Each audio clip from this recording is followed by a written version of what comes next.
गांव के किनारे हरे भरे अमरूद के बगीचे में एक 60 वर्षीय किसान अपनी पत्नी के साथ रहता था। किसान का शरीर बेहद मजबूत था, जैसे कोई पहलवान हो, पर दिल से वह कोमल और दयालु इंसान था।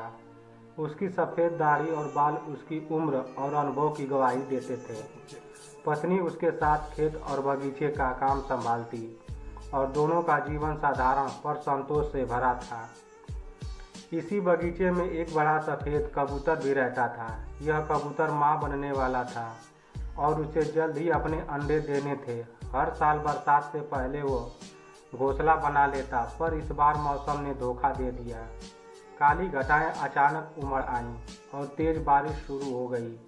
किसान ने भी अपने परिवार के लिए एक नया घर बनाने की ठानी थी, लेकिन बरसात जल्दी आने के कारण उसका घर अधूरा ही रह गया।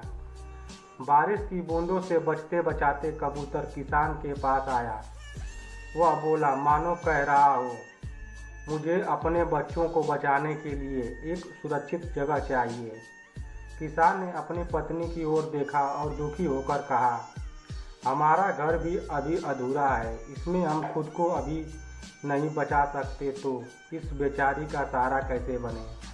पत्नी ने किसान के कंधे पर हाथ रखा और कहा, शायद भगवान ने हमें इसके लिए चुना है। दूसरों की मदद करेंगे तो कोई न कोई हमारी मदद भी करेगा। किसान ने सहमति में सिर हिलाया और दोनों मिलकर कबूतर के लिए सुरक्षित जगह ढूंढने निकल पड़े। बारिश लगातार तेज हो रही थी। किसान और उसकी पत्नी कबूतर को साथ लेकर बगीचे से बाहर निकले, लेकिन अचानक कबूतर जमीन पर बैठ गया।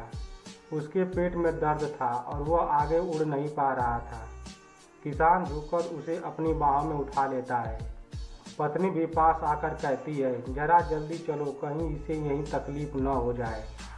दूर जाने पर उन्हें एक पुराना टूटा फूटा घर दिखाई दिया। किसान उस घर में कबूतर को ले गया और अंदर सूखी घास पर उसे आराम से बैठा दिया। पत्नी ने चारों ओर देखा और टूटी दीवारों से पानी रोकने की कोशिश की। रात गहराने लगी, बाहर बारिश थमने का नाम नहीं ले रही थी। किसान और उसकी पत्नी दोनों वहीं कबूतर के पास बैठ गए। आधी रात को कबूतर ने अंडे दिए। किसान की पत्नी ने मुस्कुराते हुए कहा, देखो, यह भी तो एक तरह से नया जीवन है।